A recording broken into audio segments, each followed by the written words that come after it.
Yeah, that was really cool. Really nice transition there. They went with the diegetic twist of the sound being fuzzy, and then we get the clear music coming through as you see all the gameplay sort of coalesce here.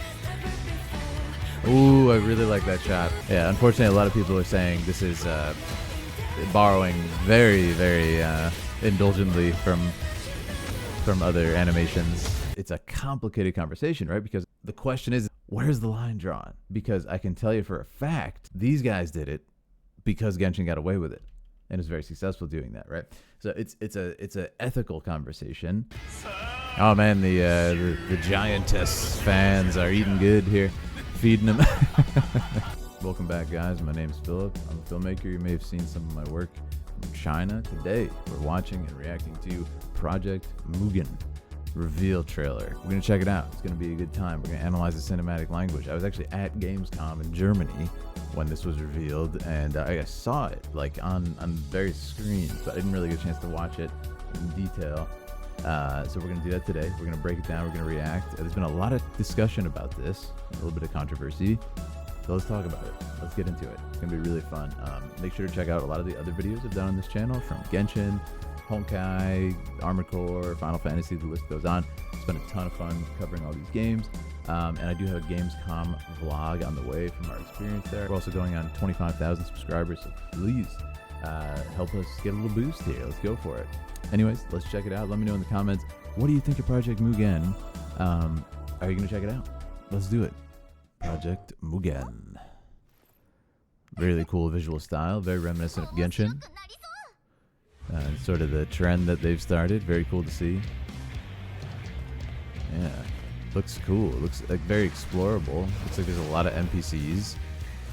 Very Spider-Man. Maybe a little too Spider-Man, but really fun movement it looks like, and a cool setting to explore. Very interesting. Chaos. Yeah, there's a nice visual style here. It seems like there's a lot of contrast. The night lighting is very good. It's definitely a standout.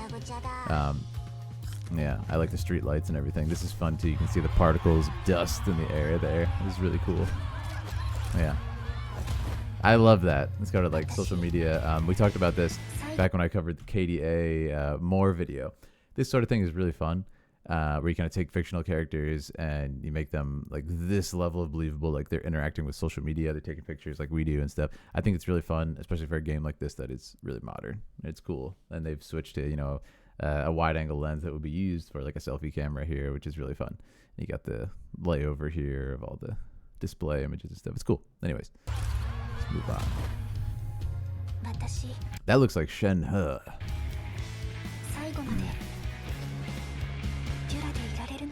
Very cool. Cineros Chaos. Oh, it's detective. That's crazy. That's wild. Wow. That's cool powers, like holding stuff in place. Oh man, the giantess fans are eating good here, feeding them. This is actually really cool. I'm gonna go back for a second. This shot is pretty indulgent here, right? But they actually change focal length as they climb up the legs here to really go wider. They've opened up the focal length to go wider. So they probably went from like it's hard because he's a giant, so it's a little bit harder to tell. But I would say probably like maybe like a 30 millimeter to even wider, maybe like a 20 or a 15. And what that did is, you know, to forget all the technical terms, it gives this stretchy feeling. So it looks quite normal there, but then it makes the legs seem like, you know, 20 times longer. Again, those giantess fans are eating good today, guys. Ah! That guy just freaked out. Ooh, that was cool. A little diegetic twist there, with the audio scrambling and cutting out. Is really cool. That was a good angle to play that. Yeah. There it is again. Yeah, that was really cool. Really nice transition there. They went with the diegetic twist of the sound being fuzzy, and then we get the clear music coming through as you see all the gameplay sort of coalesce here. It was really nice. Awesome. Yeah, it looks really good.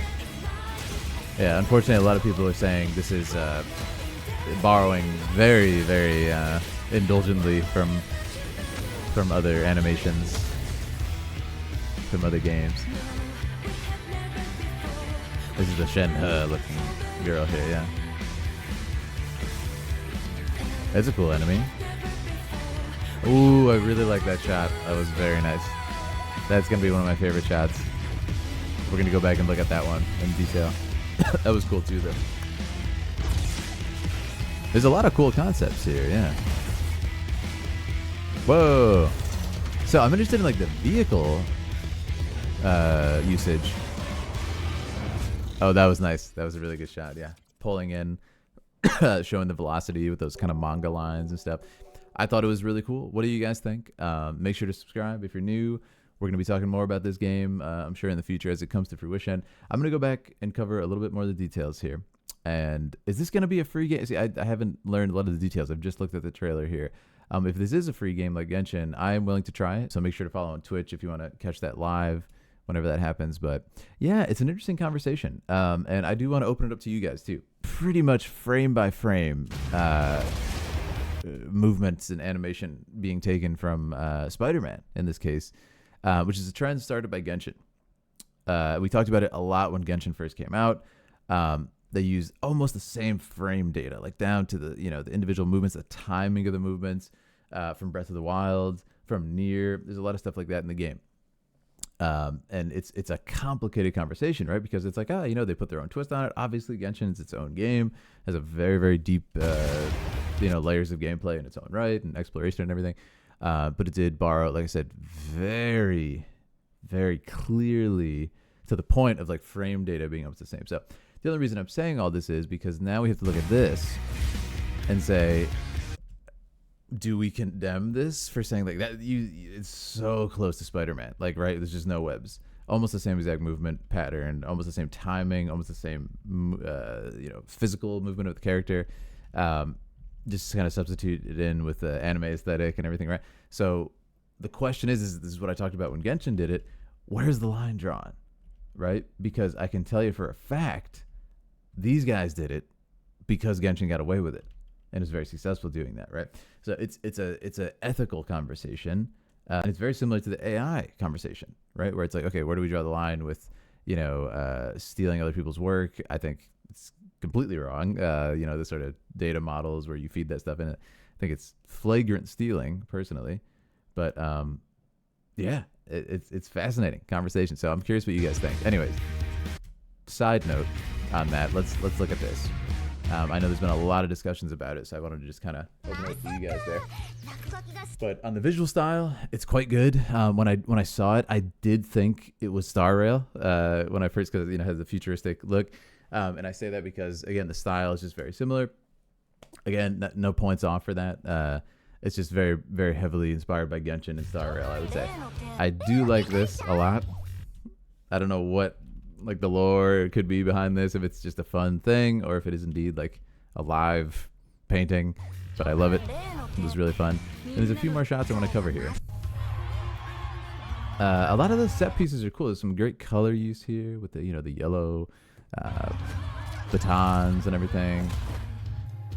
That is one of my favorite parts. Again, I think it's just really creative. I thought it was really well done. Again, using the appropriate angle that would be used for a selfie and stuff. It was what it actually says, the ISO. That's so funny. Yeah, 30 FPS, ISO 200, a shutter speed of 1/160. Yeah, that's great. It's great. 1/60th f2, showing the aperture and stuff. It's great to see that. This is where stuff gets a little crazy.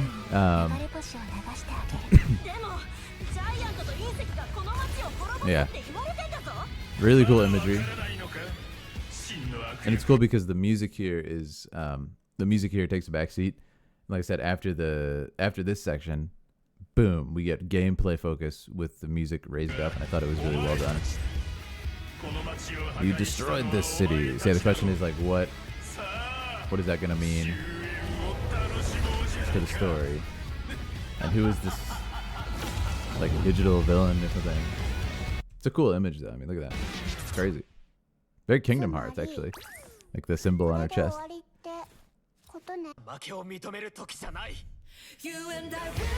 Yeah.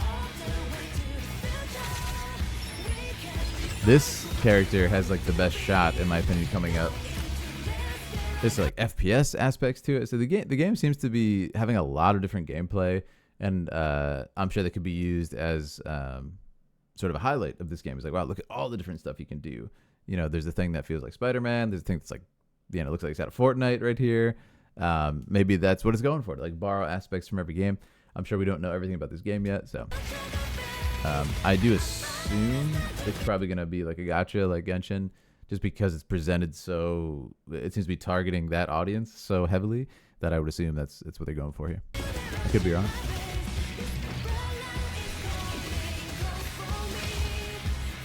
It can't really be turn. This was another move, right? That was right at Spider-Man. Yeah.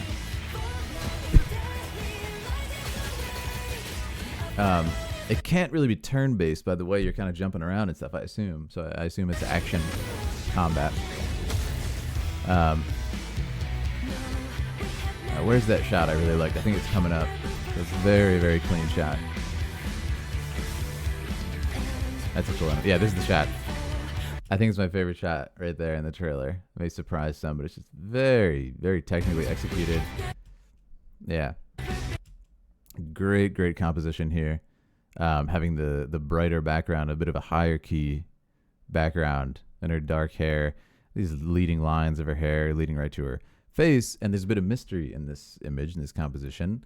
It says, ooh, you know, what does her face look like? Or, you know, what's her expression? What's she feeling as an emotion? And then we get the answer, right? We punch in, and she looks up, and we get just a little bit of her one eye there. And it maintains the sort of color choices of the image and the lighting. It's nice. It's well done. I like it. That looks really fun, too. This guy's like, I'm out. Sorry. Now that it almost looks like the big giant character we saw. Maybe that's like her other form or something. That's pretty cool.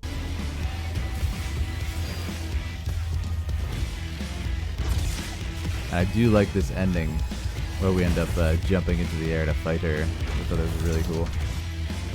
Yeah. This is really well done. Like this shot. I really like how you can see her looking down just to see like the size difference. This shot is very well done. To show the hand, boom, and then you get that sort of, oh, she's really big, can't move that fast. But if it was to connect, the mass attached is so great, and that was really well done. Yeah, awesome. It's a lot of fun. And again, you know, I'm curious what you guys think of sort of the conversation about the similarities in animation and stuff. I don't know. It's a difficult conversation. I think if I was to have to give an opinion, I would say don't do that. You know, don't do that. Make your own stuff. It's great to give homages. It's great to do spins on gameplay, but I don't think I like it when it's exactly almost the exact same frame data, the exact same movements. And again, I'm not talking in this case even like Genshin where it was like it's climbing. This is like full jumps and massive spins and everything, running across the building. It's very close. And again, to be clear, I'm not saying it's the only game that's ever done that. Like Kingdom Hearts 3 has running across surfaces and stuff, and it's very well done. But it feels quite different from this and Spider-Man. Is kind of my point, right? So there's a way to put your own spin on things without directly taking it. But yeah, it's an interesting conversation. So we'll see what happens. It's got some really cool visual elements in this trailer, some fascinating characters, and we'll have to see where this goes. So let me know. You guys are the best. Make sure to follow over on Twitter. Make sure to subscribe. And like I said, we got that vlog from Gamescom on the way from Germany. Have a good day, friends.